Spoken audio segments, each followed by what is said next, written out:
Hello there, and welcome to another video by Denzian. This time I'm looking at my 3D representation of the original board game from Leading Edge Games. So I looked at that in a previous video, there it is. This is my 3D printed version, which is quite a new thing for me, 3D printing. If you've not done 3D printing yourself, it can be very daunting, a bit scary, but the results aren't too bad. I'm quite happy what I have right here. So for many years I had the original Leading Edge Games board game, and I always had that goal of producing a 3D version of that board out of, scratch built basically. But with the advent of 3D printing,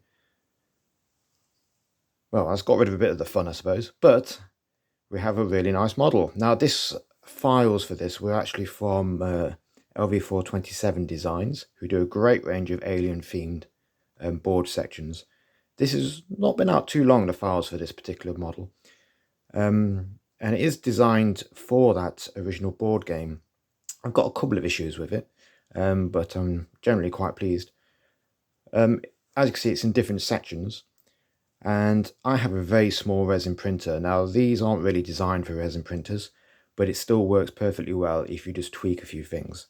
So one thing to bear in mind is some sections can be quite solid, such as this. So you might need to hollow the sections out so it uses less resin. That's always a good idea. And they are designed to print without supports if you print them flat. Now that works quite well, apart from the fact the sections are too big to actually fit on a small printer like mine. So I actually, on a splicer, split them up into smaller sections. So if we look over here, for example, I'll just remove this alien, get rid of him. This is one section, there it is. Now that printed out quite well, I was quite pleased with that. But some of the sections with lots of bits on them, I find that when you do add supports to maybe print them diagonally and so on, so you can get them all in one print, sometimes there isn't enough resin in your bath, so you can't print off the whole thing, or there's so many supports that the supports sometimes can get in the way of your model on things like this. They're very hard to remove sometimes, and you can have print failures as well. So for example, down here in the corner we've got some smaller. This one here I split up into two, so it's easier to print flat. That way there was no supports needed, and I don't mind doing that. I don't mind splitting it up into smaller sections. It already comes in lots of sections, so why not? That way you don't use as much resin. If you do print them flat, you don't get the supports, you don't need them. So they work quite well for that. This came in a number of sections, which I, as I say, split up. Now, there were a few failures in a couple of places. As we can see here, we've got some barrels that haven't really formed very well. But the great thing is we're in an alien hive, so I can disguise that print failure with some gunk. Works well for me. Same thing happened if we go over here to the corner, and I remove this section here. If I turn it around, we have a great big gaping hole straight through the middle of the print. So I disguised that by basically putting on some corpses cocooned on the wall and covered it in slime. Absolutely perfect. Doesn't get in the way at all with my print. Of course, if you're doing something that's meant to be a little bit more streamlined, then that isn't going to work. But thanks to the alien hive, those lovely xenomorphs have helped me out there, haven't they? And that was one of my biggest problems with this print, because this board is designed to be the reactor in the atmosphere processor, and there wasn't enough alien gunk for my liking. I wanted more of a hive, so I actually added quite a lot of my own. So when you do look at certain pieces, I just green stuffed or basically gunked up a lot of the walls. I did add a few dead bodies here and there, just to make it look more hive-like. Because I thought it was too clean. I kind of understand why they've done that. So they advertise this as a storage room, so it has a bit of gunk in the corners, but other than that, it's designed to be one big room, and there's only one exit, which is the exit for the board game where you get out. That's your goal. Makes sense. I always saw it as slightly different. When I thought in the past of making my own, if I go to the original board here, I would have preferred, you still got the exit, that this wasn't one big room, where you have the gaps, what if that was an access way out somewhere else? You know, you're inside an atmosphere processor. It wasn't meant to be one room, was it? So I would have liked to have had more gaps so that there was the hint of other rooms and corridors going off to the sides. But saying that, they've done a very good job representing the blocked off squares. So for example, if we look here, there we go, blocked off section here, and then we have the blocked off sections on the board. They've used containers and so on, and that's allowed me to add a bit of colour to the board, which is a bit dark and miserable looking, obviously. But it's interesting to look at their interpretation of what would block off certain areas and what's practical and what works quite well, including the big stairwell in the middle there. And it works really well for the board game. These minis are from the Gale Force 9 version of the Aliens game, mainly because it's the movie again, and the characters are instantly recognisable. I've helped that out because if I'm using my leading edge games, original cards, there's Rabowski there with his green. I painted my minis up to match, so they're instantly recognisable on the board. They've got the name, of course, on there, but the colours do help them stand out on the board. And those minis work really well on this board. They fit the squares perfectly. If I put my alien back in here, look, there we go. It fits in the square perfectly in between those sections, so you can quickly move around. One of the things that I took off this board, which you can print, are the numbers. So the random placement, where the aliens turn up, you can add that to this board by printing off some sections like this, the numbers, and then you can just place them on whichever square is relevant, and then you roll them up and they appear. But I had to say, once I did that and placed them all over the board, it looked a bit messy. And if it works all right on a cardboard board, but when you're doing the full works with a 3D model, it's a bit in the way, isn't it, really? You don't want it to distract from the lovely print. So I decided to remove those.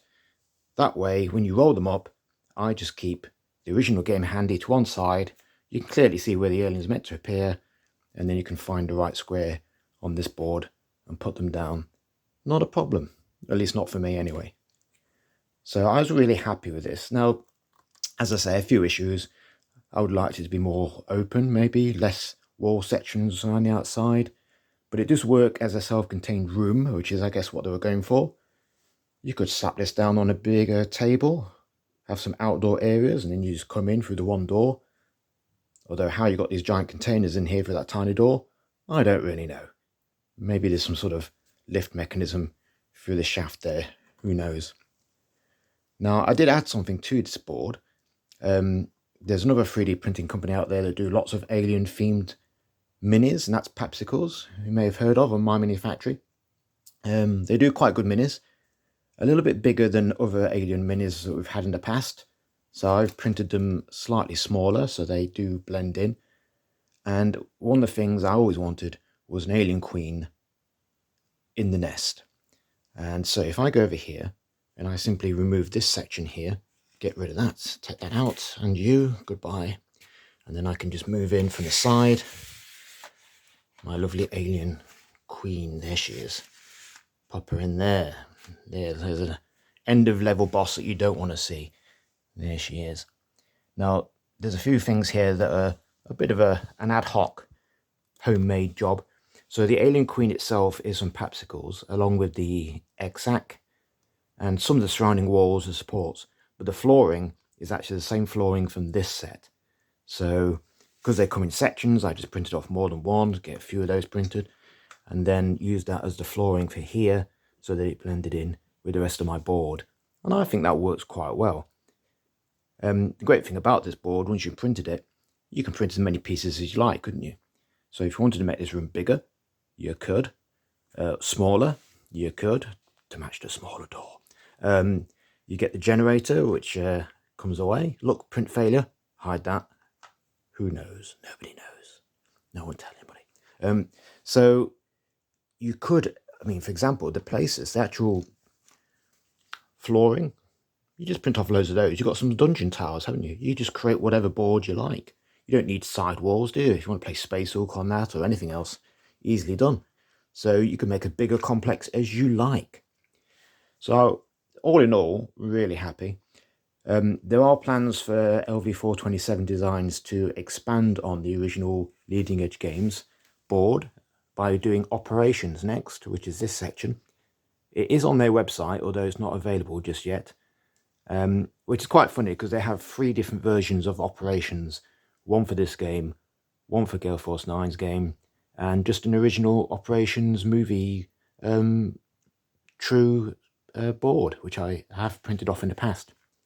So I might end up with 3 different versions of the same room just to match the 2 different games, which is a bit weird, but I might do it because I am a bit weird. But then perhaps my Alien Queen could move into other buildings as well, which is great. So I'll take her back out again. Great little showpiece of the Alien Queen. I just have it on the side as a little diorama. But we can replace those sections. Back they go. There we are. So nice little kit. Really good. It elevates the game a lot. Really fun to play. And having it as a 3D version was a dream come true. Absolutely snapped it up as soon as I saw it. My 3D printing odyssey continues. As I say, I am new to it. I have had a few failures. I don't know what I'm doing half the time. But if I can produce something like this, anybody can.